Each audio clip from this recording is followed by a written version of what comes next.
Hello, everybody. Welcome to another episode of Real Hawk Talk. I am Brian Nemhauser. You can find me on Twitter and Instagram at HawkBlogger, and it's going to be fun tonight.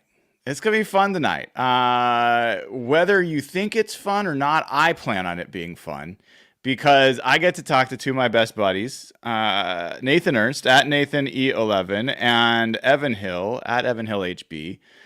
And guys, we have a lot to cover. Like, the Seahawks are in full swing, and literally, you beat me to it. God dang it! That was the dad joke of the century. Oh man, no, that was great. You walked right into it. I appreciate it, Nathan. That is why you're here. Nathan, dude, how you doing, man? I'm good. And I love that we're starting off the podcast with the same energy as the Seahawks. You've already picked like 3 fights with technology, just trying to get us going here. So it's great. We got just the chippiness is in the air today. Yes, and Evan, man, you know what's funny is as I've gotten an opportunity to get a little closer to the team, a little bit more access. Let me just say that they know you exist. They've heard of you. No additional detail to provide to the world on that. None at all. We're just gonna leave it open-ended. That sure sounds positive. It sounds really positive. I will say when I've talked to PR, and I will not out some parts of this, but they're like, okay, so do not do what this person does, and they're not talking about you in this case. They're talking about someone else, and I'm like, okay, I got that.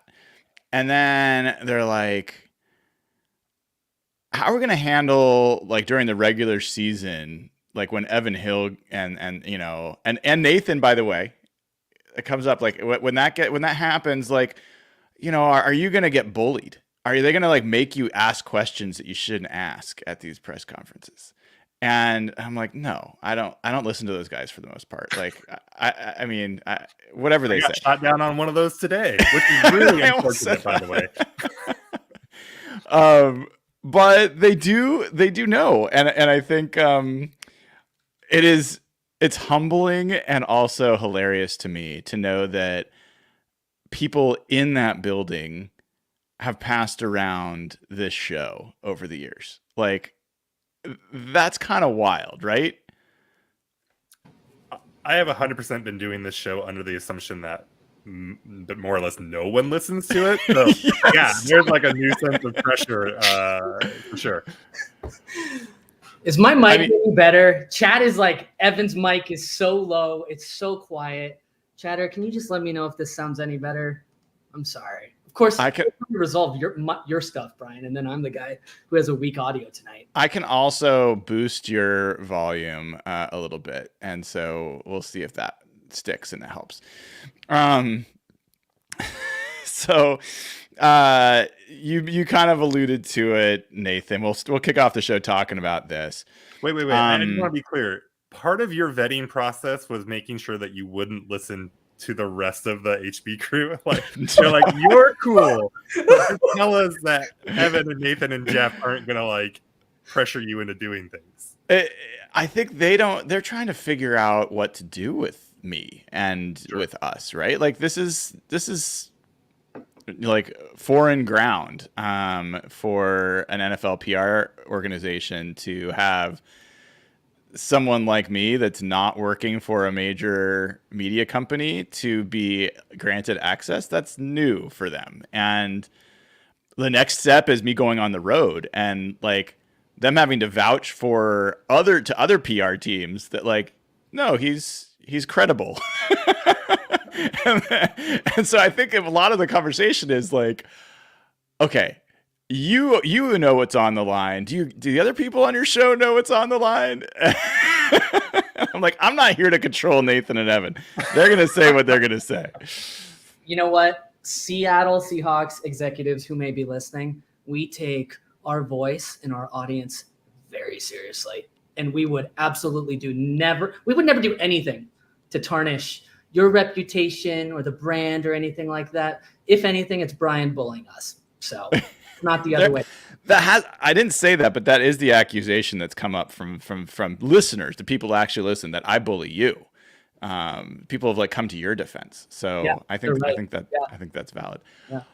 You know, I missed something, and I want to take a moment on this because it's a big deal, and I know you guys have seen this, but let me share real quick because this was cool.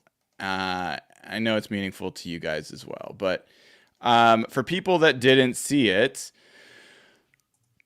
we made our first of what's going to be many donations this year. Typically, we Real Hawk Talk, Hawk Blogger, all the stuff that we do have donated to Ben's fund.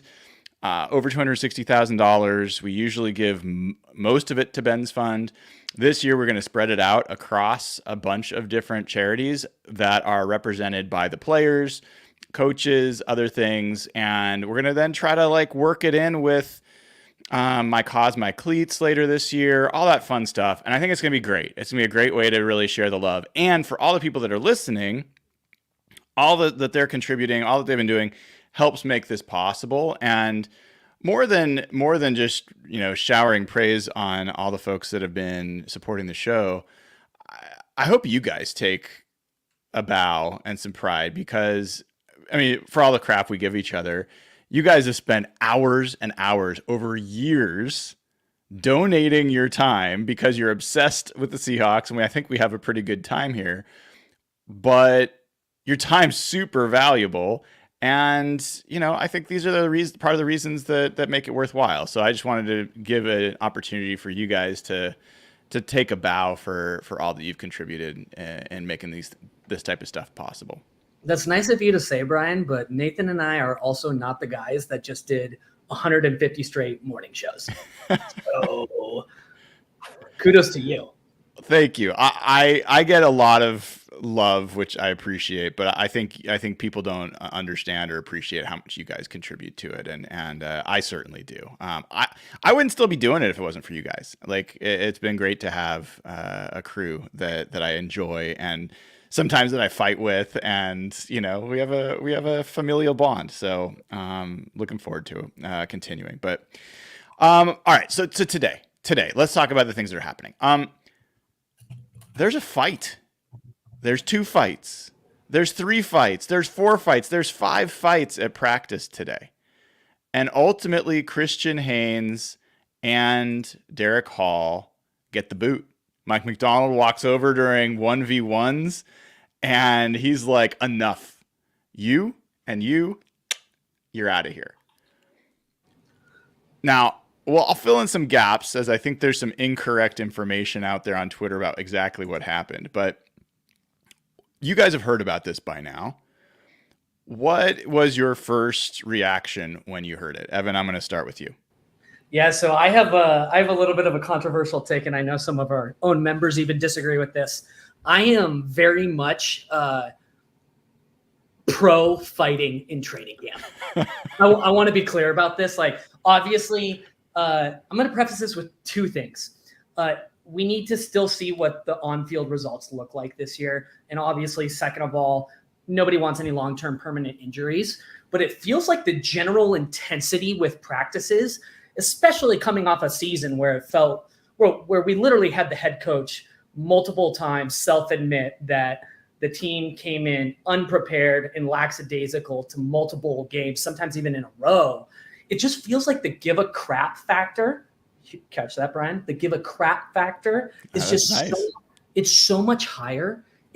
There's energy, there's renewed enthusiasm, there's renewed competitiveness. Like it just feels like the give a crap factor is so much higher. And people are going to be like, oh, I don't want people fighting and swinging helmets and crap like that. But like, if you're gonna pick like a roster dynamic, I'd much rather have our guys leaning this direction than showing up lackadaisically and just not caring about practice. Like this is the type of intensity, this is the type of attitude that this roster and this leadership team in the roster needs as a whole if they're going to exceed expectations this year. It's not just about earning a paycheck, right? It's about solidifying your names in the history books, going up on a poster in the VMAC. Like that's what this is about. It's about winning championships. And honestly, like this got me so freaking hyped seeing this. Like we have not seen this in a long time since the LOB days.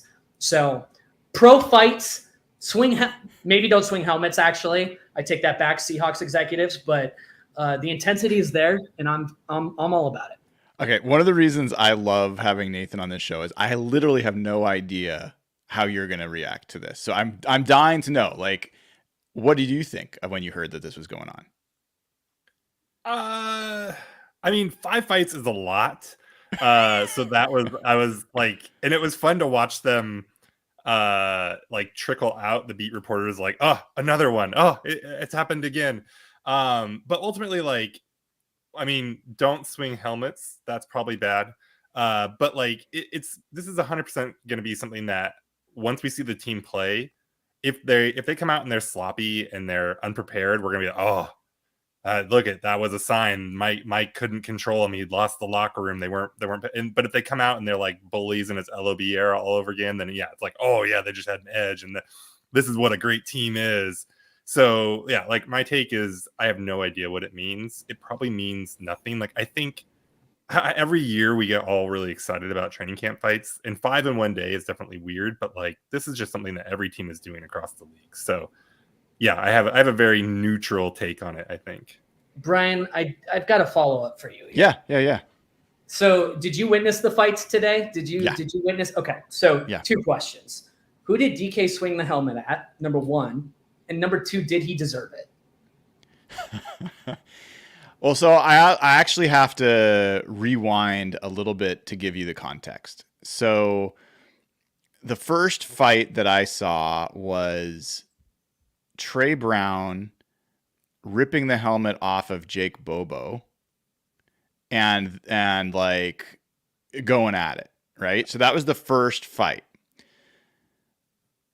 Then right before the fight between DK, and I'll go into this in a second, Kenneth Walker, there's goal line, took a carry and like hit a hole, and right at the goal line, Tyrell Dodson absolutely mashed him. Like it was a touchdown, but it was a full contact. You could hear the pop from all the way on the sideline, and the offensive guys did not appreciate how hard he hit him.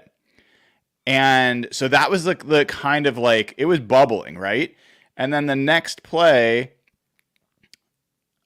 it might have been, no, it was the next play. There's another play like it's a running play, and DK and Tre Brown are matched up, and I think DK's blocking him or something.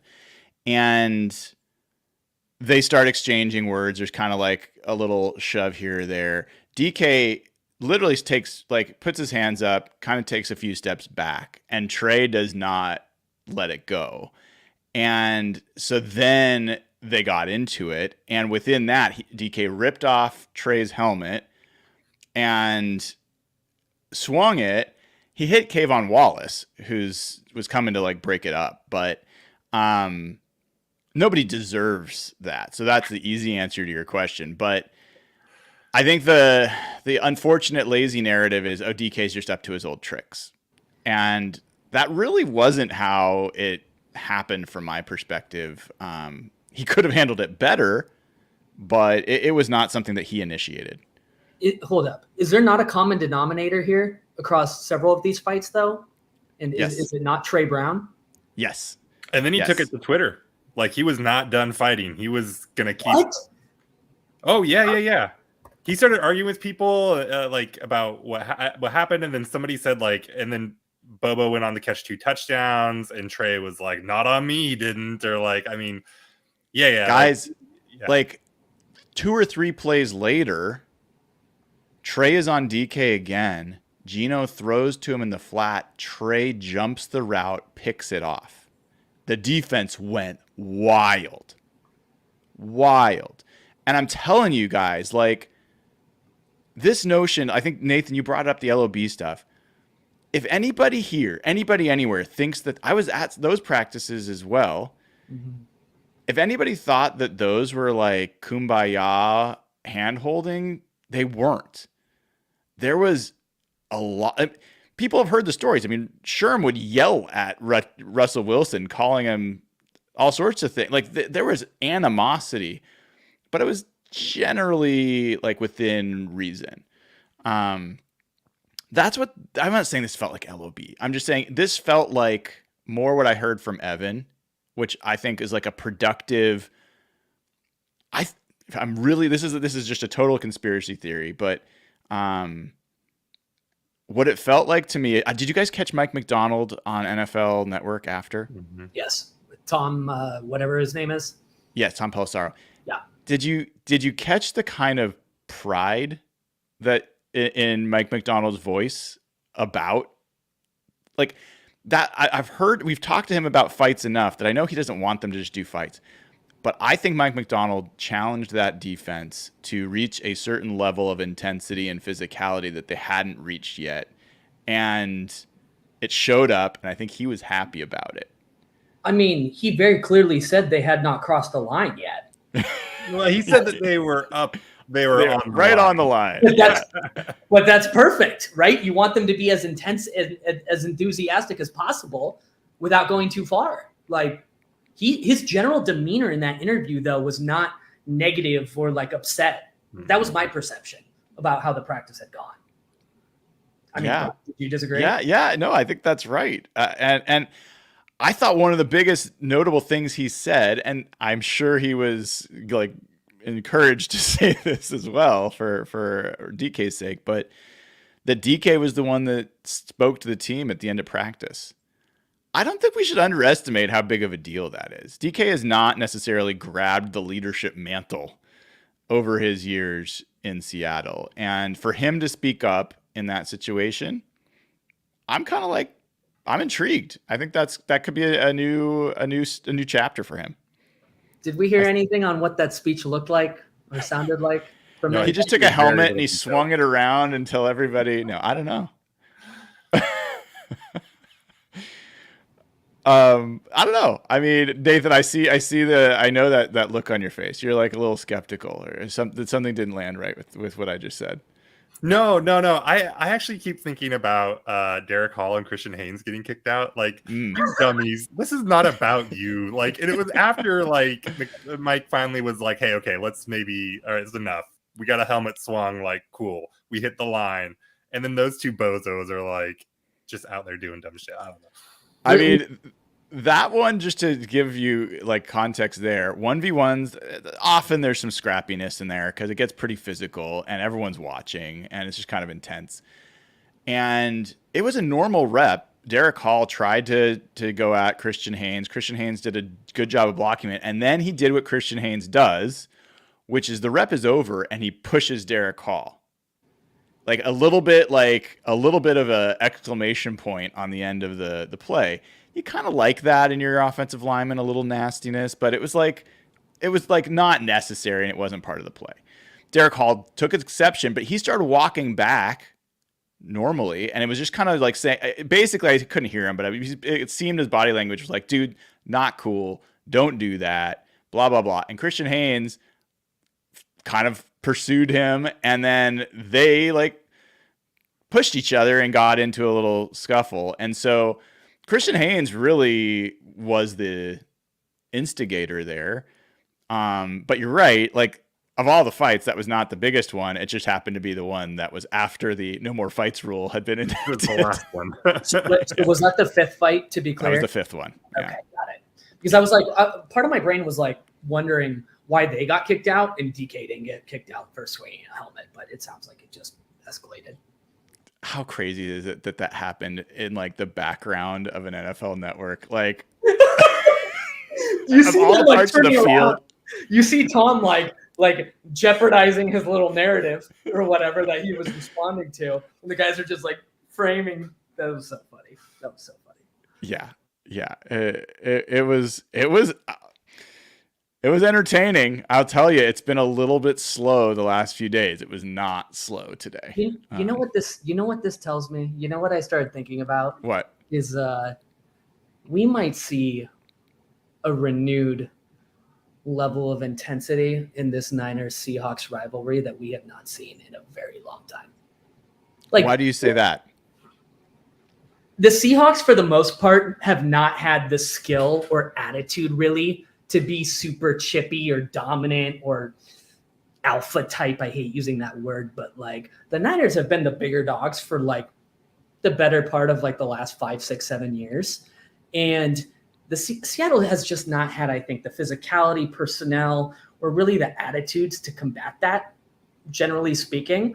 And the attitude might be shifting in Seattle. So I just remember those bloodbath days, Legion of Boom, you know, that 49ers defense will never get back to that level. But I do think there might be some renewed chippiness this year. All right. That's a good segue. Can I play for you guys? Hold on. Let me see if I can get this. This might actually be, I don't know if it'll be the right, it's sideways. All right, hold on. I have a way to do this. I want to play you a clip from Ad and Dirty, who we interviewed a couple days ago. And folks are going to see all sorts of things on this that are unnecessary, but at least you'll be able to see it together. All right, so hopefully you can hear this as well. You should be able to. Here's Ad and Dirty. I asked him about if he would compare the Seahawks defensive line to the Dallas Cowboys defensive line that he just had coached. What was similar and what's different? What is similar and different with the defensive line you're seeing coming together here? That's a good question. Let's stop there. Jeez. Keep it rolling. Okay, here we go. What are you doing? Here we go. Like, it's quite similar, but the players have very different attributes. So, like, we have some really good edge players here. In Dallas, we had a lot more of edge players. Like, in here, we have a lot more interior players, you know? So, like, it's how you roll those players, like how you complement the edge players with the interior players, and give, like, really, we're still in that phase, I feel like, right now, where we're working out what some people can do and what they're best at, you know, and try and get them in their spots. That's really, like, once you get out of training camp, you want to know that, and we're getting close. All right, so the reason I wanted to play that was because the segue from what you were saying, Evan, he said, first of all, great question. Second of all, he said, Dallas defensive line, Micah Parsons, DeMarcus Lawrence, like, has like real edge talent. And it was a good defensive line overall. And he's like, similar, but this Seahawks defensive line is stronger inside. And I think that goes right to what you're saying. When's the last time anybody could credibly say that the Seahawks had a legitimately, like, good defensive interior of their line? And I think that's going to play a factor in a game against the 49ers, who have, like, just rolled over the Seahawks physically for years. Yeah, it almost, I don't want to get, like, too far ahead of myself, but, like, do it. Everyone keeps saying that about Murphy too. Like, I think MacDonald has said, like, almost literally verbatim that. But it almost felt like he was comparing how strong Dallas was on the outside with Micah Parsons and how strong Seattle is on the inside. Like, it wasn't like, that's what he was saying. You know, we're strong on the inside, but we had really special guys on the outside there or anything like that. It almost felt like I just have the same thing, but now it's in the middle, which is exciting. That's what I heard. And I think that's what he meant. The context clues is that's where he was going. I don't know if you guys heard Jonathan Hankins today, what he said about Byron Murphy. He's like, he's the first. So I got to give you a little more context here. There is a fine system. And I heard this when I was talking to Mike Morris the other day, that the coaches, they do not want anyone getting hyped up. So they don't want any individual player. And all these questions keep coming up about Byron Murphy. And you can see that they're like, I can't say what I really think because I'm going to get fined. Is it called the Cedric Thompson rule? What is seriously, where did this come from? I don't know. So Mike MacDonald, from the very first press conference in training camp, has made it clear he does not want to get he calls them gas up any players. Like, he wants, like, them all to feel hungry. He also doesn't want any player, like undrafted free agent guys are at the back end of the roster to get any publicity that could make it harder for them to keep them in Seattle. Like that's the general idea. But Murphy, he keeps saying the exact same thing because he just doesn't want to hype him up too much. Well, Jonathan Hankins today, he's going to get fined. He said, honestly, he's going to be the defensive rookie of the year. He just came right out and said it. And I'm telling you, I've talked to multiple offensive linemen. I've talked to defensive linemen. I've talked to all sorts of folks, like, and I give them these open-ended opportunities. Like, who's impressed you on different sides of the ball? Byron Murphy, Byron Murphy, Byron Murphy, Byron Murphy. Like, it reminds me a little bit of when Frank Clark came in as a rookie and all the vets were just like, this guy's going to be good. And that's kind of the vibe I'm getting. I think a little bit more than Frank Clark, but similar kind of trajectory. So it's kind of an interesting comment coming from Jonathan Hankins. Why do you say that? Like, what credibility does Jonathan Hankins have to say that? I mean, he's been around for a minute. He's a defensive tackle. He's seen a few. Yeah. Okay. Fair. I just thought it was interesting. Other notable thing with practice today, Jody Allen, Burt Cold were there, right? And I think those two and John Schneider and the front office deserve a little bit of shine for bringing in Connor Williams. And I'm curious, we haven't had a chance to talk about this yet. It's almost like back burner news at this point with everything that happened today. But what were your reactions when you heard that the Seahawks were going to sign Connor Williams? And Nathan, I'm going to start with you. You are a rational actor. Tell us how we reasonably should feel. Honestly, actually, tell me how you did feel when you heard that the Seahawks signed Connor Williams. Yeah, I mean, I'm excited about it. Like, I think it's a really, like, hopefully it works out is kind of where I am with it. Because he does have to get on the field and actually perform. There's a reason he was available at the price he was available at the time he was available at. Like, you know, teams were not falling over themselves to go get this guy, despite him having a pretty good reputation, right? I mean, like, and pretty good is maybe underselling it depending on who you talk to, right? PFF had him like the second best run blocker of any offensive lineman, right? And so, yeah, like I just, like you said, like we went through Quentin Dunbar, like we've done this with different vets. And so I'm just going to wait and see where we are week one. And if he gets out there and he plays, then that's awesome. And we'll just take as many weeks of high quality center play as we can get. And hopefully he, you know, stays healthy all year. But it's a huge question mark with him. The difference, though, guys, like to combat that a little bit, like I don't think Quentin Dunbar is like a fair comparison because like these are not guys who rely as much on their agility or speed like a corner does. Like offensive line is a totally different position. And this guy, yeah, he had a late injury in December, but like this guy's 27 years old. Like he's not 34, he's not 35. And wasn't his first knee injury though, right? Like it wasn't. No thing. It was his second injury, and I don't know if it's the same leg or not, but I mean, the upside's high on this. Like it's you know, it's up to $6 million. I imagine those incentives are probably based on some sort of play time, maybe some like Pro Bowl nominations or something like that, snap percentage, that type of stuff. But like the downside risk here is very low. Like there's a very real chance, and not to get too optimistic or ahead of my skis here, but like there's a very real chance, guys, in like, you know, in like 4 or 5 months from now, this team is already signed him to an extension.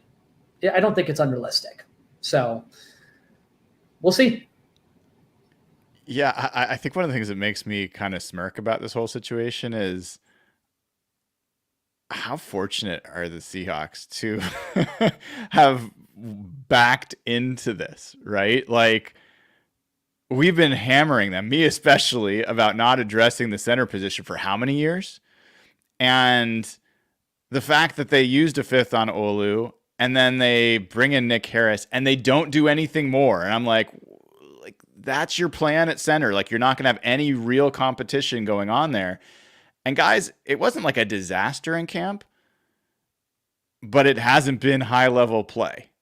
And so it's almost the fact that they didn't do anything else to address, like if they had invested meaningful money into a starting center, let's say they even brought Evan Brown back for $4 million a year or whatever, they wouldn't have signed Connor Williams.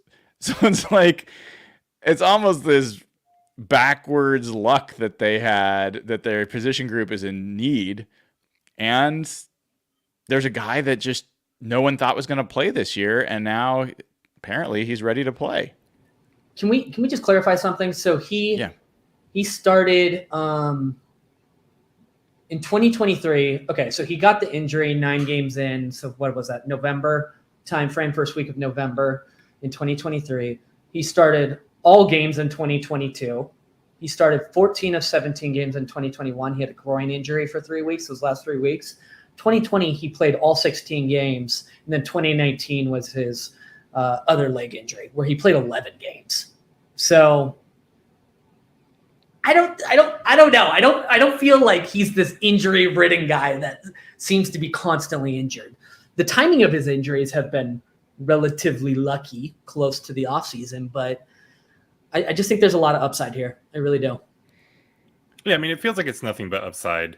There's really no doubt. Like, if he never gets on the field, it's not like there was some opportunity cost. Yeah. I guess the only thing is, though, like, if he never gets on the field and they felt like they had to go get him because their centers weren't impressing, like, that's a little worrisome, but that's neither here nor there when it comes to, getting Williams in. So it's great. Like, hopefully it works, but I do think there's still a pretty big question mark on it. Can we talk about left guard for a sec, Brian? Yeah, let's do it. What's that spot looking like? Because the assumption I'm making right now to start, like if we had to name the line week 1 today, it's I can't even name him. Charles Cross, question mark at left guard, Connor Williams, Anthony Bradford sounds like he probably has the right guard spot, and then George Fant to start the season. What's that left guard hole look like? Right. Oh, I don't think there's. I think you flipped the guard question marks. To be honest, I think Laken Tomlinson is the starter at left guard. You really think so? Like he's. Yeah. Why is that so bad? The guy was a Pro Bowler 2 years ago. Was he really? Yeah. Yeah, he basically was a Pro Bowler in San Francisco and then went to the Jets and wasn't. And there is at least some question whether or not being an offensive lineman in front of Zach Wilson for a few years is something that anybody can excel at. I'll tell you what I've seen from Laken Tomlinson is a totally viable starter. I don't see him being dominant, like, oh my God, we've got this great, I wouldn't say, oh, he's a Pro Bowl guy. That's not what I'm saying, but yeah. I think he's going to be a great veteran voice in that room. And he and Charles Cross are working really well together. Their communication's really good. They're not getting fooled or having like problems handing off twists and stunts, which there are a ton of with Mike MacDonald's defense. Yeah. But I think Anthony Bradford is a question mark. Yeah. Sorry, I just feel like from what I heard from 49er fans is it's not all positive with him. No. I just think that position is problematic. I'm not saying. I think Laken Tomlinson may be more consistent game to game than Damian Lewis, but not have the same ceiling of like Damian Lewis would have games where it's like, dang, he's touching Pro Bowl level guard play. And then he'd have games where he's like, Jesus, like what is going on? Like this guy is awful. I don't think Tomlinson's going to have the same peaks and valleys, but he probably just I don't think you're going to be like, thank God we have him. But he could be like Jeff's favorite example is like Chris Gray, like, like that guard that just is good enough. And I think he can be that. Nathan, we will get to Patreon questions in a little bit if you want to start getting ready to pull those up. But that's a good reminder. If you haven't given the show a like and click subscribe, please do. And also join as a Patreon member, patreon.com/hawkblogger. And man, we have like hundreds of YouTube members now, thanks to Detail Oriented, who's been giving away like 50, 60, 70 memberships over the last 24 hours, and all of you that have been joining. And I have been remiss to not recognize some of the members that have just joined tonight. Amy Holmes has joined as a YouTube member. Amy, it's fantastic to have you as part of the family. Thank you for joining.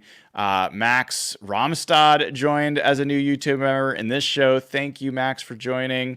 I'm scrolling back up, make sure I didn't miss anybody else. Ryan B is a new YouTube member. In the chat. So we've got so many new YouTube members, and Misfit 74 is a new YouTube member. So thank you to all for joining the family. We've got a quick super chat from Mo Maggot Yalin. Imagine how hard they'll play opponents then. I think this is referring back to the fight stuff. I am curious how it's going to look like in Tennessee next week. I almost wish I was going to watch that practice, but it's going to be interesting.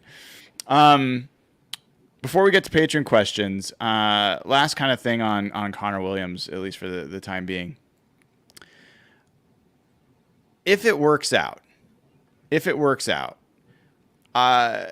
what's your perspective on the Seahawks, like the impact to the team? Like, I think let's just say it wasn't Connor Williams. Let's say it's Max Unger. You had Max Unger when he was playing well for the Seahawks, and you put him in the middle of the Seahawks line. Does that change your expectation for what? For the offense? For the win total? Talk to me about, like, Evan, you said, you think it could be really big. Why? Yeah, I just think the center position is, they don't typically go up against the best, defenders on the line, unless you're in the NFC West and you're playing against Aaron Donald or something. But just the nature of the role, you're not typically one-on-one with some of those star players. But I think those like line call adjustments are super underrated, particularly when you have a younger quarterback. Now, Geno Smith is older in his career, but it's just a position we have not had stability at in forever. And we've seen very clearly what inside pressure quickly on the quarterback will do to disrupt an offense. It will completely destroy all momentum you're making. It will shake a quarterback's confidence. It will end routes and plays early. It is as simple as you have to build from the trenches out on both sides of the ball. And, the NFC West has their fair share of players that are able to generate pressure there on the interior. Now, thankfully, Aaron Donald has retired, but wish we had him a couple years ago. But it's a position that just, I think, brings stability, particularly when you're deep in the playoffs. Mm-hmm. Like you have that sort of like veteran center quarterback type relationships. I can't really articulate it well, but it brings another level of confidence, I feel like, to an offense to have stability there. I think you actually articulated it really well. I think that was great and matches a lot of, I think, my thoughts as well. Nathan, if you had anything on that, you're welcome to. Otherwise, we can get into patron questions. No, I think the only thing I'd say is just you've taken the offensive line and cut the question marks in half. Assuming he works out. If he ends up being just solid or good, then now you only really have to worry about the right guard position, and you've got options there. So the Lucas thing is another question mark, but with George Fant, you feel pretty good that you're not going to fall too far, whatever happens there. And so I think it's huge just to have that another spot that feels shored up, or at least really lessens the mystery around it. Go ahead. Just think about it this way. He's rightfully making less than Jason Myers this year, but that's how little his salary is this year. Like, just think about that. I don't think that's saying what you think it's saying. That guy missed like a bunch of field goals today. That he is not having a good camp. Let's hope that he's getting all the misses out of the way in camp, but it's not been pretty. Before we get to the questions, I did want to respond a little bit to what you said, Nathan, because I thought it was a great point, is when you have multiple questions, it's so much harder to help. But if you have like one questionable position on the line, there's so many options for how you can kind of hide that. But when you got two or three, good luck, Yep. So I think that's a great point. Just one less place to have to, game plan to make sure this guy's got 17 ways of getting help. Yep. All right, let's do some Patreon questions. What do we got? All right, I like this one a lot, actually, from Hawks fan Matt Mann. I guess Evan, if the draft and free agency went the exact same way, so everything about the offseason identical to what we've seen so far. Sure. How do you think you would be feeling right now if Pete was still the head coach? Ooh. They get Byron Murphy. They bring in Connor Williams. Everything's the same, but you still got Pete. Brian, I'm going to let you answer this first. No, you go first. I have questions towards the end. I had questions around Pete's ability to maximize the utilization of their players effectively on both sides of the ball. And it really felt like leaders on this team were tuning this guy out. And I just think I think we needed something fresh. And I don't have a good answer beyond that, but I go back to the utilization piece, and I just struggle to see Pete utilizing Byron Murphy, a guy like Byron Murphy or a guy like Devin Witherspoon, as well as I think Mike MacDonald will. So you're in your analytical mind. I want to hear, how would you feel if Pete Carroll was the coach right now? Oh, you're talking just like emotionally? Yeah, I want to know that. I'd be chalking in another 7-8 win season, maybe 9 wins. I wouldn't see any real material reason for a big jump. Let me put it that way. I wouldn't be as nearly excited as I am right now. Yeah, that's kind of I think the core of the question is. Guys, I'm freaking dreaming about the Seahawks. I literally woke up on Sunday morning and I was like, holy crap, it's game day. And then my brain realized what was happening. And I was like, wait a second. It's August, whatever. It's August 3rd, August 4th. We still got a few weeks to go. But it's that just raw excitement of not being able to sleep the night before a Seahawks game is something I have not experienced in forever, guys. Maybe other people have, but that nervous anxiety is back for me because my expectations are increasing. My excitement around this team is increasing. My optimism is increasing. And it's not forced. It's real. I would have to think that even the most ardent Pete defenders and supporters out there would have to at least agree that interest, maybe they wouldn't say excitement. They definitely wouldn't say optimism. But there's no doubt this team is way more interesting right now than if Pete was still here. It would have just been another year of a Pete team, and we would have been excited about things like Murphy and stuff. But there's no way the interest level would be the same as it is right now with a brand new head coach.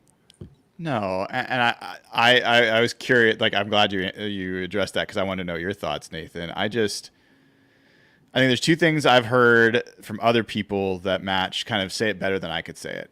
One was talking to someone who works at the VMAC, but is not in the football side, but just in the office back there, and basically it's just needed a fresh start. And the one thing Pete could not be is a fresh start. There's no way he could be a fresh start, and the team needed it. And the other thing was what Tyler Lockett said about, if you're one of those people that, kind of self-motivates and can, do your own structure, then it's great. But if you're someone who needs someone else to kind of give you that, not necessarily the best environment for that. And that LOB era team, people think about them as kind of crazy, wild, unbridled guys. They were professionals who held themselves to a very high standard, and it wouldn't have mattered. I'm not saying it wouldn't matter who was their coach, but it wouldn't have mattered in the sense that they were going to push themselves regardless. That was never going to be the issue with that group. And so Pete ended up being a great funnel and amplifier of that. But yeah, it's a different group. So that's kind of, I wish you guys could see. You probably would be super bored because I'm crazy, but I wish you could see the teaching that's going on in the before team drills. the pace that they're taking, the time they're taking. I think I told this anecdote one other place, I can't remember where, but Leonard Williams, there's like these the ladder that they put on the ground to do like footwork drills, and they're stepping their feet quickly, and then he's supposed to do a move at the end, and he's the first one through. He didn't like the way he did it. The coach didn't say anything. He says, I want to do it again. He goes to the back of the line and goes and does that a second time. And I'm like, who cares? Whatever. The guy's getting paid $21.5 million a year. He's a vet. It's a drill that like could be a throwaway thing, but he's talked about it and he's showing it that like accountability is a big deal right now. That's the word in the building. And that has not been the word in the building for a while. So yeah, I think it's Brian Schottenheimer got kicked out. Yeah. I mean, let's also acknowledge the reality. Like my Seahawks fandom really started to like increase as the Sonics actually left Seattle. I've always kind of been like a basketball guy first growing up. And I think there's a lot of people like me who started to follow the team in that like 2008 to 2015 sort of like era. And dude, this is the first time I'm rooting for a Seattle Seahawks team not coached by Pete Carroll since I was in 8th grade. 8th grade. That's crazy. You know what I mean? Like the 14 years is like a super long time to be rooting for the same team with the same head coach. That's a lifetime in sports, frankly. I was almost your age. That's crazy. All right, that was a great one. What do we got? What else we got, Nathan? All right, Troy Fagan, Byron Murphy Enjoyer wants to know if we grant that Cross will be above average, Tomlinson solidly average, and Williams 75% of his talent.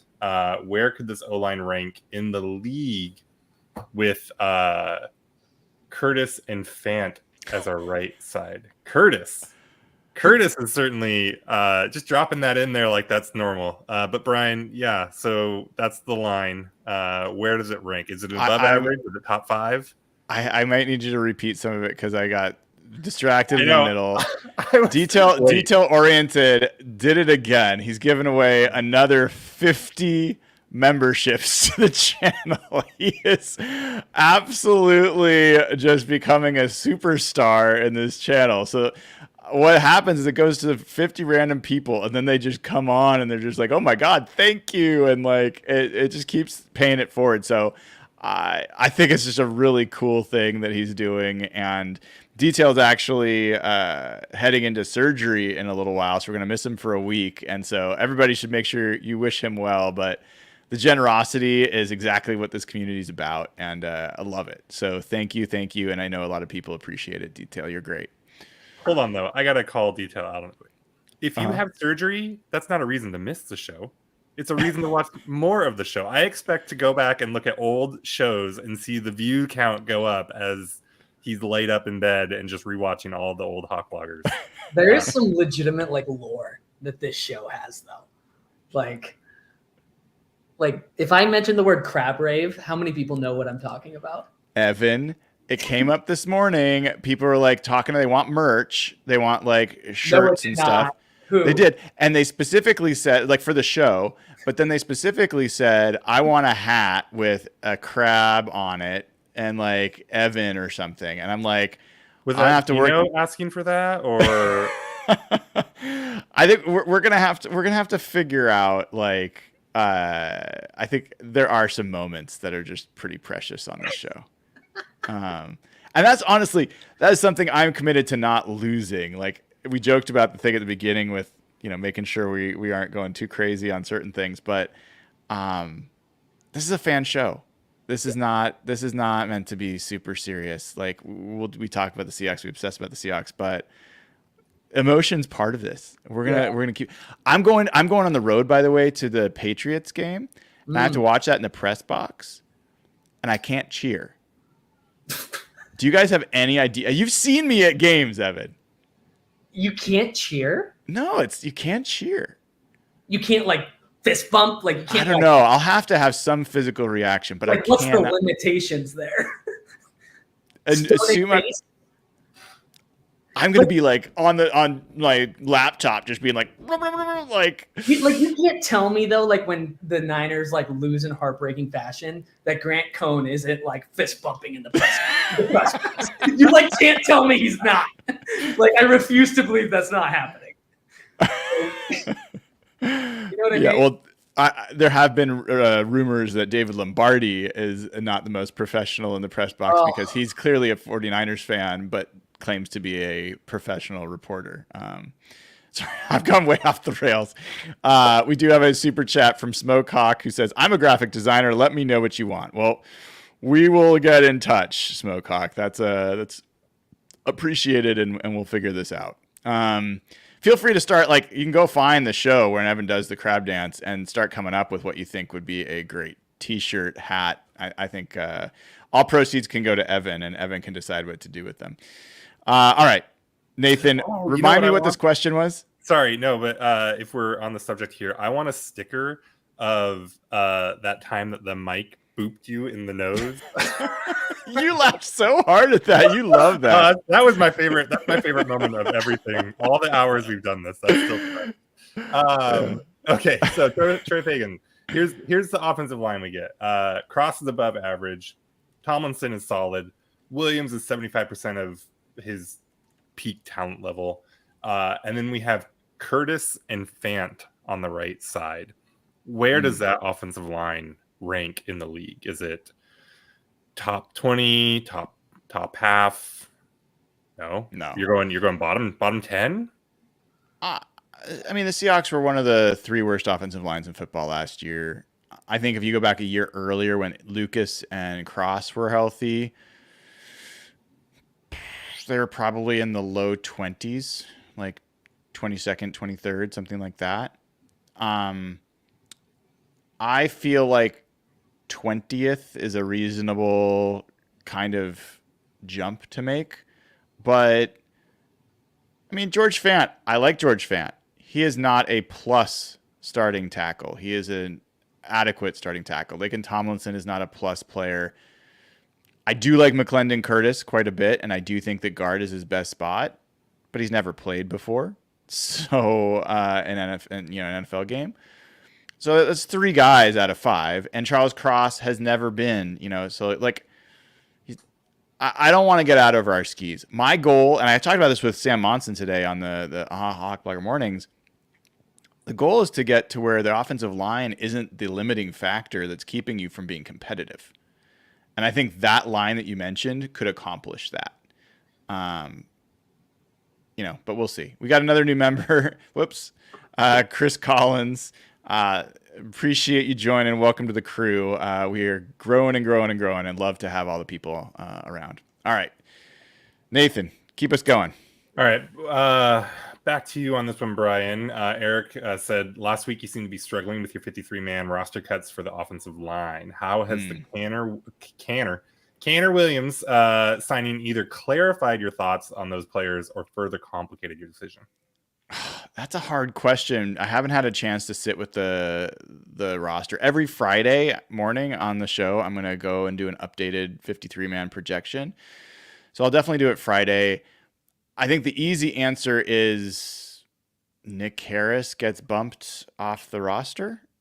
But I think we need to see Connor Williams on the field and not on PUP or IR or whatever they'd end up doing before I really know whether it's going to happen. But assuming that, I would say Nick Harris probably is going to get bumped. How does it work when you're signed in the middle of training camp like this? Because to get on PUP, you have to start training camp on PUP. But he wasn't on a team. So I don't know the answer. Yeah. I assume that the rule states that you have to have started camp on PUP, and that means that that's now over. I don't think anyone else can go on PUP. That's what I think is true, but I haven't read the rules to be sure. Evan, do you have any? They changed it with this new CBA or whatever in the past couple of years. Like, it's totally different now. So I have no idea. Gotcha. Okay. All right. Cindy wants to know, How common is it for an NFL coach to discuss specifics when players are underperforming or need to improve? Most recent example was Grubb comparing Holani and McIntosh. I've heard MacDonald do it a few times as well. Don't recall Pete calling out players that much. How common is it, like, across the league? Yeah. Or with Seattle guys? Man, I feel like there's some coaches that call out guys relatively aggressively, but I feel like most coaches try to protect their guys, relatively speaking, with the media. Do you guys feel differently? Like, I think every coach ends up having their tells. Yeah. Where they don't try to say anything one way or another, but as you get to know them, you can read between the lines. It's kind of like how we got used to, like, learning pizza language over the years, right? Legit injuries. Exactly. Yeah. You have to listen to them enough to sort of, like, learn their code language. So I don't feel like, let me put it this way. I don't think it does a ton of good for a player, the team, or the coach for a guy to go into the media and just be like, man, that guy dropped 4 balls today. God, he sucks. Like, he needs to get it together. It just, I don't think that's the right way to do things either. Yeah. Yeah. I did think that Grubb's comments on McIntosh were fairly transparent, though. Like, and we're still just trying to get his pass pro to a place where he can get on the field, was basically what he said. So that was kind of rough. Can we pit stop there for a second on transparency? I had an opinion that I shared on Twitter a few weeks ago that was probably jumping the gun a little bit, but I want your guys' takes a couple weeks into training camp here.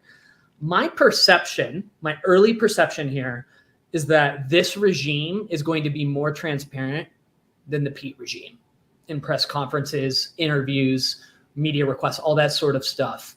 Do you guys feel like it's going to trend in that direction?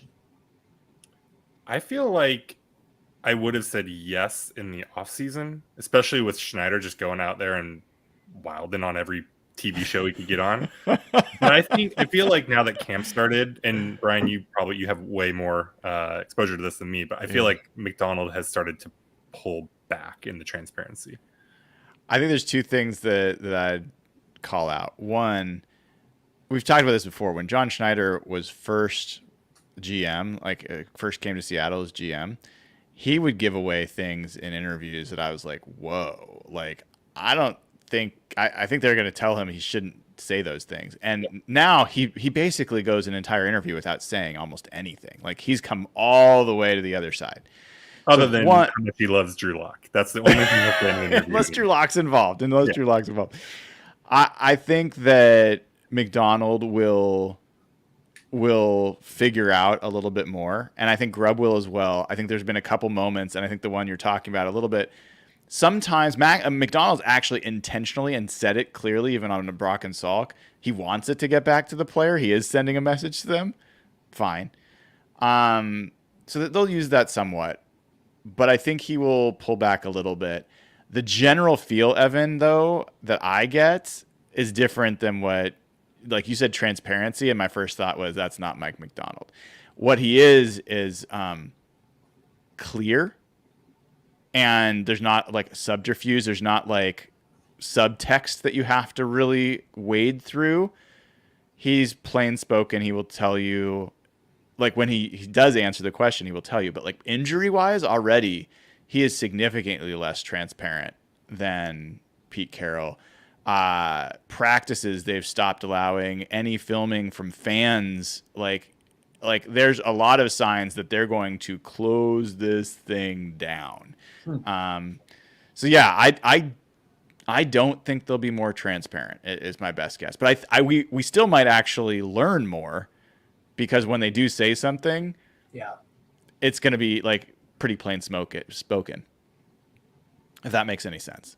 It does. I also wonder if it's part of Mike MacDonald just being a head coach for the first time, right? And getting a lot more exposure. So, yep. Brian Morbobo wants to know, now that you've gone big time on us, what's been your favorite moment covering the team so far?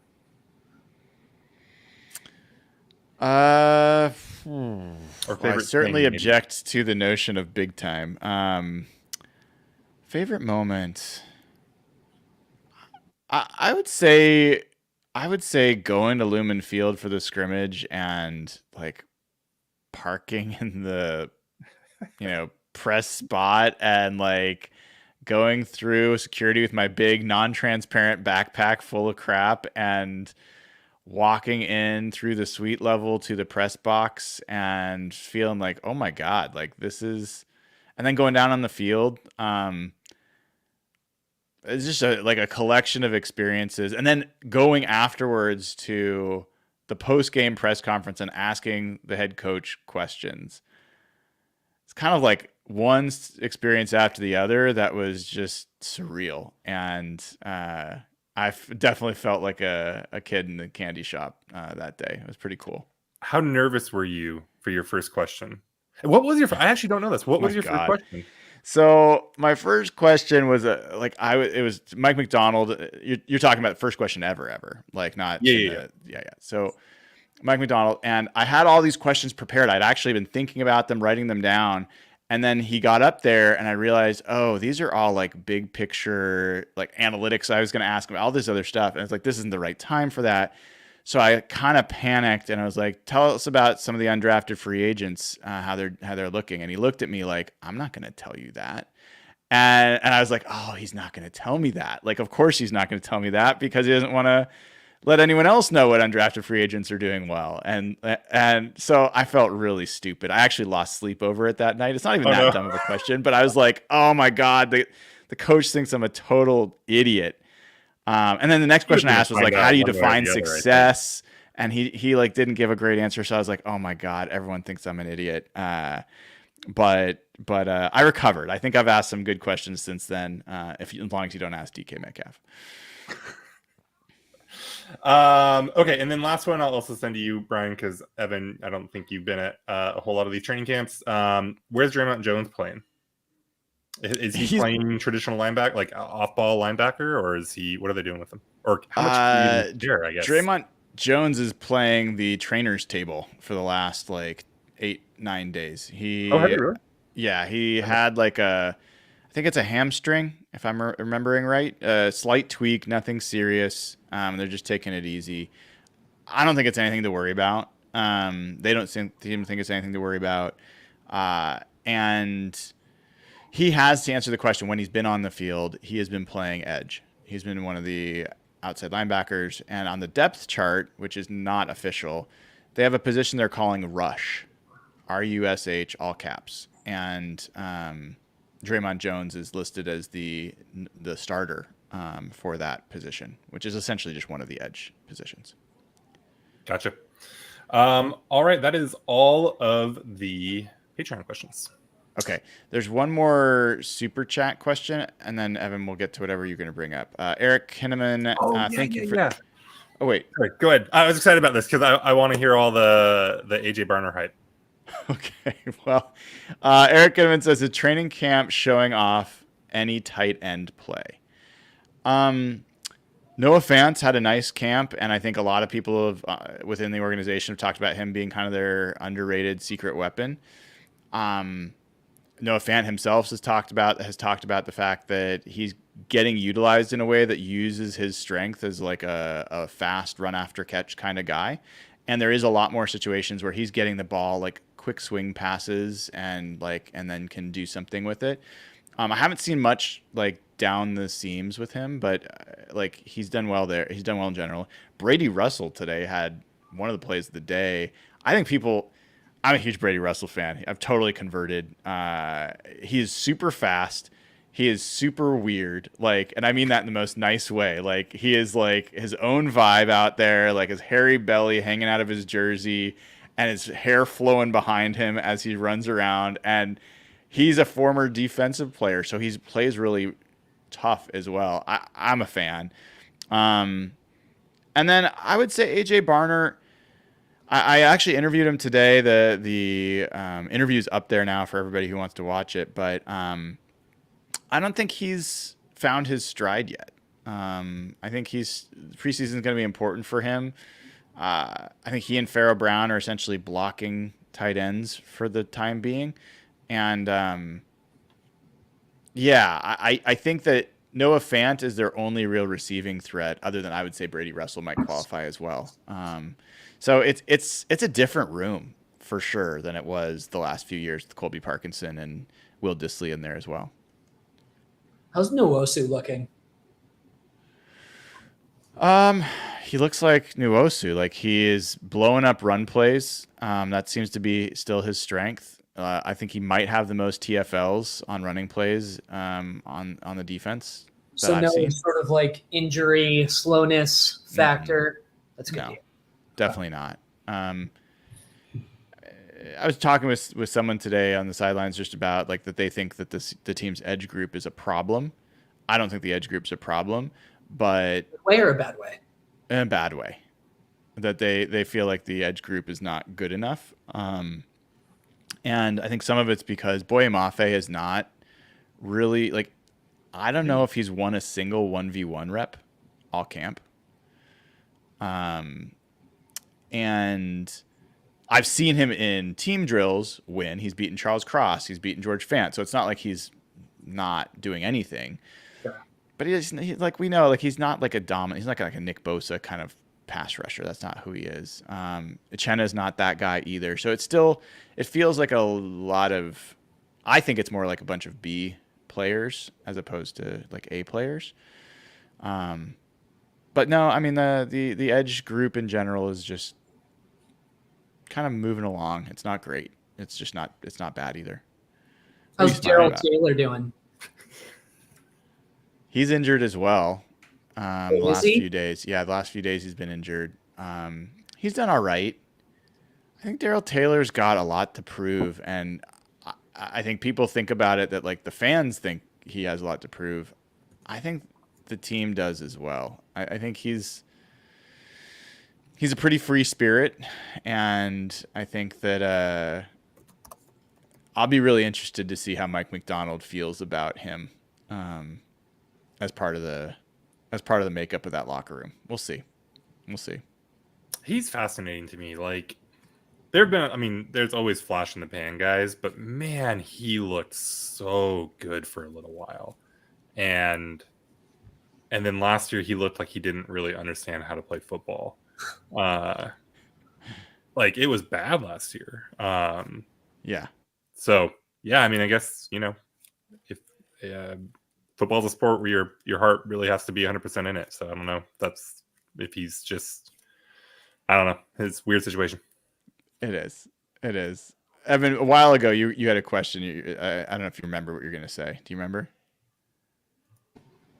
Shoot. Sorry, dude. Yeah. Oh. Go ahead. There's a lot of people. I mean, Mafe's entering what? Year 3? 3. Mm-hmm. 3? This is a big year for him, though. Like, contractually speaking, career trajectory-wise, like, he definitely had a run last year where he, what was it, like 11 straight games with a sack or something like that? There were games where he was the guy.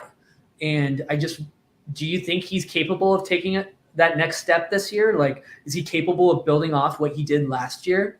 Because if he has a similar year, he's going to be looking to be paid like a top guy, I think. I think Boye Mafe is a 5 to 9 sack kind of guy, and his average year is going to be about 6-7 sacks. That's what and that's fine. I don't think that's bad. I don't know that I see him as like ever threatening 12 plus sacks. How many did he have last year? He had 9. He had 9 last year? Yeah. Okay. I think last year's on the higher end of his variance. Okay. That's my guess, and I hope I'm wrong because I was wrong about him going into year 2. Yeah. But yeah, it's interesting because like even like a 6 to 7 snap or sack, not snap type of guy like you just mentioned, those are expensive guys. That's not a cheap position. It's true. We think about Mike MacDonald. You think about what he got out of Kyle Van Noy and Jadeveon Clowney last year. I don't know that Boye Mafe has yet figured out how to thrive in Mike MacDonald's defense. There's a lot of chemistry and timing with the defensive line, the defensive tackles, and I think he's still feeling his way on that. I think Derrick Hall is actually doing better in that regard than Boye Mafe when he's not getting tossed from practice. But yeah, we'll see. We'll see. I think Derrick Hall is going to step forward. I think he'll take some snaps from some of those guys. And let's say in a crazy world that Darrell Taylor doesn't make it, which I think that still is somewhat crazy. I like Nelson Caesar. I think that guy, I think he'll start in the practice squad, but it wouldn't surprise me if he ends up on the roster at some point. And I think he's got some attention from that team. We got all these super chats. I am like overwhelmed by how much generosity there is in this chat. We've got another new member. Henry is a new member. I want to welcome Henry. I want to welcome Robert as a new member. And then we've got a couple super chats to get to. So let me get those before I forget them. Henry says, "Hey, Brian, love the daily instant reactions, the post-practice reports, but it's a bit difficult to hear what you said. I'm chipping in for a better mic." I will blame Evan for this. I actually tried today to put my AirPods in and AirPods and switch to use earbuds. Well, My AirPods. These are earpods. These are called earpods. Yeah, whatever they are. AirPods. And I selected them, and everyone was like, "I can't hear you. It's worse." And so it was worse with the AirPods. It was worse, bro. Without the AirPods, you sounded like you were living through a tornado. There's no way. There's no way it was worse. There's no way. I'm telling you, everybody said it was worse. So maybe there's something wrong with the AirPods. I am going to try to figure it out. There's not a lot of options right now. So I appreciate this. Someone else is like, we need to get Brian a gimbal because they're tired of me like holding my phone and having it like shake. So they want a stabilizer. I mean, I'm not going to say no, but this is a bootstrapped operation, so I have to be smart with where we're investing our cash. But I'll do my best. Yeah, it'd be interesting to see what Grant does because his instant reactions always come through really well from Niners training camp. Yeah, well, Grant's just cool. I mean, he the audio is like super. Okay, that's fair. Yeah, I do think he's got. I think he's got earbuds in, but for whatever reason, it seems to work. And I know he's just holding the phone and walking. So I don't know. We'll see. I'll ask him. Maybe he'll tell me. Do we have another one here? Oh, Mo Maggot Yalin. That's an interesting name. Super Chat says, "Can you ask Coach MacDonald how he plans to prepare the defense for communicating in a deafening stadium at home?" You guys, I can't tell you how many times people have been commenting on the channel and other places about this and saying, "Can you ask him this? Can you ask him this?" The answer is no, I'm not going to ask him this. The reason why is because the answer is very clear. He's just going to say hand signals. Like, there's not going to be anything interesting out of that answer. And I get precious few opportunities. So I want to learn something that I don't already know or that we don't already know. And I don't mean that to be jerky. But I just, for anyone listening who's been wondering about this, and you're not alone, Mr. Yalin. A lot of people are wondering. Every defense in the NFL has this issue to some extent. So that's the answer, and I appreciate the super chat nonetheless. Cindy, super chat. Brian, you've gone big time. Another big time. I don't know. You've received more good question responses than any other reporter in the room. I don't know about that. Nice of you to say, Cindy. All right. Oh my gosh, another super chat. You guys are amazing. The truth as I know it says, "Can Evan tell his hot yoga story again?" Funniest story I've heard this year. I can repeat it in like 60 seconds. Okay, go for it. For people that might have missed it. Long story short, folks. If you've never been to a hot yoga studio, it's like 107, 108 degrees, about 40 to 50% humidity, depending on the class. A lot of folks show up, and sometimes the classes are crowded. I happen to go on a day and I go to like a smaller studio, so it has a smaller room.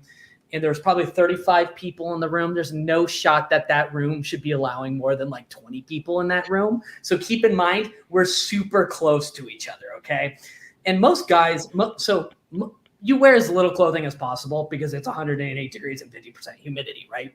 So I get there early. I try to get a good spot in this class. Let me tell you, the hairiest mother freaking man alive literally pits his little placemat next to me, his little Lululemon yoga mat.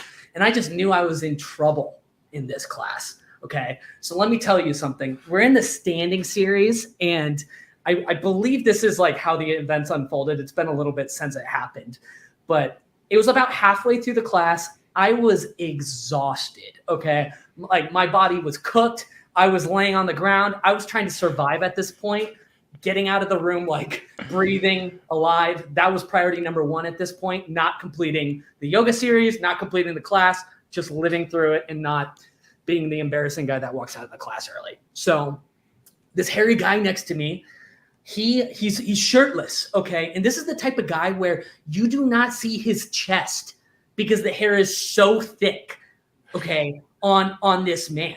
He is a bear. He is literally a bear, okay? And I'm laying down, okay? You have to understand the context here. I'm laying down and my face is up and I'm like gasping for air, okay? I'm like huffing, I'm puffing. And this guy, he does one of these where, he's shirtless and he does one of these where the sweat just goes sideways. And let me tell you, my mouth was gasping for air. It was perfectly timed towards a complete mouthful of this man's chest sweat deep into my throat. Okay. I gagged on this man's throat sweat. So I'm going to tell you something right now. The look I gave this guy after this happened, I was about ready to fight this guy. Did he acknowledge it? What did he do? Did she get the most timid sorry in the world? Or? I looked at him. I was like, what did you just do? This mother fricker. I'm holding my language. So Thank you. This guy, let me tell you, he's one of those dumbasses that does that does the class with his eyes closed. With his eyes closed. It's like an elevated level of yogi, level experience, whatever. They do all the poses with their eyes closed. I'm not that good, but this guy does. Most obnoxious BS I've ever seen in my entire life. Every time I was in yoga earlier today. I saw him, and every time I see him, I'm like, I relive this trauma. But let me tell you, that was horrible. So more than seconds. That is a super chat. Well spent. Well spent. Oh my God. Well, I just want if you ever see a tweet from me on the timeline, you're upset with me, you're angry with me, just think about the moment that I throat gargled some hairy ass man's sweat off his chest. So, or the time that you got a spider in your ear, or like you're an interesting dude. There's no doubt about it. Wasn't it in your eye? What was that? In his ear. ear. Was the spider? In his ear. Ear. Yeah. Okay. Yeah. It was like waking up in pain for like 3 nights straight. Okay. I want to let you guys go, and that's a perfect place to do it. But there was one more question I had to ask you about the Seahawks, because I want to know your thoughts on this. I know that's a really harsh transition, but bear with me. Mike MacDonald on NFL Network today said that he was going to play his starters in the preseason game. He said he wasn't or was going? He is. He's going to play his starters. He said, like, new scheme. I think it sounds like there's some question about whether Geno will be there, but it sounds like the starters will play. What do you guys think about that? Is that unexpected, though? Because isn't it first? It shocked me. For 1 quarter? No. Not preseason now. Like, you maybe get a couple drives out of your starters the whole preseason, right? Like, it's. Did they play any starters last preseason? I don't think they did, like the whole preseason. I want to say we got like a drive out of Geno or something. Maybe, I don't remember. You know what the theme this year is? Showing up to the regular season prepared. and ready for football games. And that's what we're going to do. You know what kind of sicko I am? I was listening to a Broncos podcast on the bike ride home from training camp today, and I was loving it because they're freaking out. Like, their quarterbacks all suck. Their offensive line sucks. Like, and they're in full cope mode right now. And I love the combination of that with them coming in first week. I would love to see Sean Payton just eat it in week 1. But I'm getting ahead of myself. All right, that's what I wanted to know. I want to know what you guys thought about that. I thought that was kind of big news. It sounds like Evan doesn't think it's big news. Nathan, I think it's the only thing that's kind of weird about it. Like, whatever. I mean, they played starters forever, and it's probably the right thing to do to not play them, but it's not a big deal. I guess the only thing that's weird to me about it is nobody ever plays everyone just plays the most vanilla stuff they can. Mm-hmm. So I don't know what you really get out of it, but I don't think it's super interesting, but I don't think it's like, oh no, until Gino gets hurt, and then we'll all, call for. Do not put that out there. It'll be nice to see Sam Howell and what he's capable of. Will it?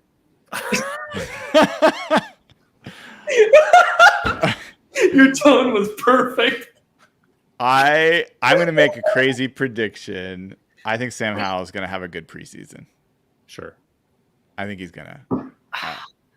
I mean, we're playing your favorite head coach's team this Saturday, Brian. I know. I've asked all these people about it. I asked his son about it. It's like, you gonna do anything for your dad this week? But anyway, we'll see. I asked AJ Barner about it. I was like, are you gonna look at the sideline if you make a big catch? And he's like, no. Like, you got to do it, man. You got to shove it back there. But we'll see. I'm looking forward to that. I'm looking forward to the game. It's Wednesday. We're like 3 days away from the Seahawks actually playing an opponent in something that's called a game. Like, it's kind of crazy. All right. I'm going to let you guys go there. I do have one more question for you, though. Yeah. So I can go as long as you guys want. I just want to keep you guys too long. Evan's story just made me think of it. Who is the sweatiest Seahawk? Do you remember watching Sean Kemp play? Sean Kemp could sweat. I'm a sweater. I sweat like crazy. So this is of personal interest to me. Who gets the nastiest out there on the field? Are we guessing, or are you asking Brian if he knows? With his expert opinion, being a big shot who gets to go to all the training camps. I can't say that's something I've paid attention to. So this would be very much a guess. Jonathan Hankins is the guy that is the first one that kind of comes to mind. Yeah. This is homework for you then. All right. I will start adding that to my notes. I'll start. Yeah. I could see Byron Murphy being like a really sweaty boy. No. Really? I don't think so. I mean, he sweats like anybody, but he's like 5'11" and 375 million pounds. Like, it has to be a competitive advantage to be a sweaty defensive lineman, right? Like offensive linemen just slipping off of you. I lied. Can we talk for a second? This is like a preview for the preseason game. I got to ask you guys like a couple obvious. Evan, do you have a few more minutes? Bro, I'm here. All right. Because when you said that, I was like, oh shit, who are like you looking forward to seeing the most in the preseason game? And like Byron Murphy, I cannot wait to see what he's going to look like against these linemen. Yeah. Like, I cannot wait for that. Who are you guys looking forward to seeing this weekend? I think Dodson has to be up there for me. Just because like he's one of these guys too, like, PFF loves him, but like he was used kind of selectively, and like he's got big shoes to fill. So what is he really? Is he? And I think like was it Leslie Frazier in one of his interviews, because he coached Dodson, and I think he was really kind of talking him up a bit, which is cool, which is encouraging, obviously. So yeah, I mean Murphy is obviously the answer, but in terms of just like beyond the shiny new toy, I think Dodson's the most interesting to me. I think I'm going to go with JSN. There's a lot of hype around this year too. And the reports and mummers and rumors out of training camp are that He's not even rumors. It's the coaching staff that's been hyping him up all off season. He's looking like a totally different guy. So we might not see all of it this week, obviously, but if he were to take a big step, that would make me feel very confident in what is probably like a Tyler Lockett retirement or at least cut next year. So that would be cool. Another guy that I like, no one else will say, but I'm really looking forward to seeing Mike Jarrell. Rookie 6th-round pick from Findlay. I think that they are in the building, and I'm not saying I've talked to guys. I'm just paying attention to how coaches interact with different players. I think they are in the building very excited about him. I think they found someone there, and I think he got some snaps at left tackle today. He's been almost exclusively right tackle. I think this guy could be the answer at right tackle if Abe Lucas, for whatever reason, doesn't become the answer that we all hope he is. But I want to see it. I want to see it in the game, but I think he's been looking really good. Garrett Greenfield, the other undrafted rookie left tackle, who got some snaps at right tackle today, I think he's also interesting. So, like, I think they've got some tackle talent in depth that I'm kind of looking forward to seeing. No one else will say that, but I will. On the JSN thing, yeah, I feel like Murphy is definitely a dude where they're doing everything, like they're just barely containing themselves. I feel like JSN's gotten some of that from the coaches. Reek has some of that, like they're scared to say too nice of a thing about him. Who else are there other guys that are like getting that kind of not shine from the coaches? The running back on Walker. Yeah, I've heard a little bit of that too. No. Helani? The guy who's threatening Kenny McIntosh. Helani. George Helani. Yeah.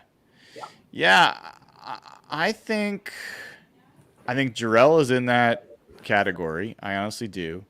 Tyrese Knight might be in that category.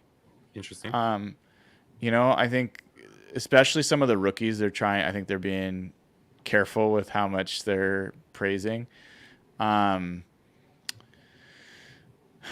else? I mean, Noah Fant almost belongs in that category. There's like a lot of like. See, and that almost spoils the whole thing for me. I know, but that's how they talk about him. I totally know where you're coming from. I'm not that excited about Noah Fant, to be honest. Not that I think he's a bad player, but I don't buy it as much with him. But JSN, it's not even like rumors or hype. Like, he just looks like the guy that we all thought he was going to be last year. Like, it's not like, oh my God, he's taking this massive step. He just looks healthy and confident, and he's playing like JSN. I'm calling him the mayor of the middle. Like, he is like catching so many passes over the middle of the field. And him as a compliment to DK is like so good. It's so good. And then Jake Bobo is like, everyone thinks I'm crazy when I bring it up. I've talked to guys on the sideline about this and they all disagree, but it would not shock me if Jake Bobo steals snaps from Tyler Lockett this year. Holy crap. And I'm not saying it because I think he's a better receiver than Tyler Lockett, but he's the best run blocker of those receivers, and I know that matters to Nathan. But I believe that they've made reference to that. People thought they were talking about special teams. They weren't. They're talking about the things that he can add outside of. And I asked Grubb about this the other day, and he confirmed that it's a big deal that he's able to run block like that. And he's having a great camp. He's like, yeah. So there's a lot of guys that are. There's not a lot of guys that are saying like, oh man, they're blowing it this camp. Yeah, I'm trying to think of who that would be, but I'll kind of save that for another show. Kenny McIntosh, maybe. Yeah. Remember last year, everyone was like freaking out about he looked like this amazing back. I haven't seen a single play where I was like, wow, he's like really tough to bring down in space. Like, I at least thought he'd be shifty. I'm just not. He's a good receiver out of the backfield, but I'm not seeing anything special out of him. Who was I going to ask you about? Julian Love seems to be having a big training camp. I was told he was actually a pretty bad defensive back for the Seahawks last year. So, interesting that he got a pretty big extension this year. Yeah. Really Very excited about him. New defensive coaching staff came in and immediately made him like a top 10 highest paid safety. Yeah. He is looking good, dude. He is looking good. I mean, I think that whole secondary is, I think I said this on Softy's show yesterday, and people are going to think I'm crazy. I think of everybody in camp, there's two guys that look like they're ready to step up and be in the conversation for all pro, like best at their position in the NFL. One of them's DK Metcalf. One of them's Tariq Woolen. Like, they're going up against each other a lot, and it's no coincidence, but these two guys look like they're growing into the bodies that they were given. Like, they look like they're growing into the players that they should be because of their athletic talent. And I will say I would have never guessed. I would thought that Woolen would look better than Devin Witherspoon. And I'm not saying Witherspoon's look bad, but ultimately Woolen is 6'3", 6'4". Yeah. Which is crazy. Like, he can stand eye to eye with DK Metcalf. And there's been so many plays where Witherspoon's been in absolute, like, and Tre Brown have been like tight coverage to DK Metcalf, and Metcalf just goes boop. Like, he's looked like the big receiver we've always wanted him to be, and he's just been kind of sunning them, honestly. Like, but Woolen, he can't do that to him. He's done it a couple times. He's done it a number of times where he's beaten Woolen, but Woolen's gotten him just as many times. And so I think this guy's ready. He's playing both sides of the field. He's traveling. He's playing off coverage. He made some plays in off coverage. I asked Adam Dirty about that the other day, and he's like, yep, they've been working on this. He is a very different player to me than he was last year. Do you feel like he is – actually, I'm not going to ask that question. Never mind. Now I'm very intrigued. I don't know how much of it is public, so I'm not going to ask. Okay. All right. Fair enough. Well, let's let folks go there. It has a nice, fun 90 minutes, man. It's so fun to chat with you guys, and hopefully other people, they clearly enjoy it. The amount of super chats and new members and folks just in chat having a great time. I love it. I do want to give a shout. If you are interested in doing an in real life get together, Rob Olson, who's a patron, is hosting in Bellingham next Thursday for Thursday Night Football. He's going to do a get together, and I will post the link to the meetup RSVP in chat. I think it's also in the description of the video. If you're interested in going, RSVP soon because, and actually, let me just check. Rob sent me an email, and I want to make sure I get this right. He said that by the end of day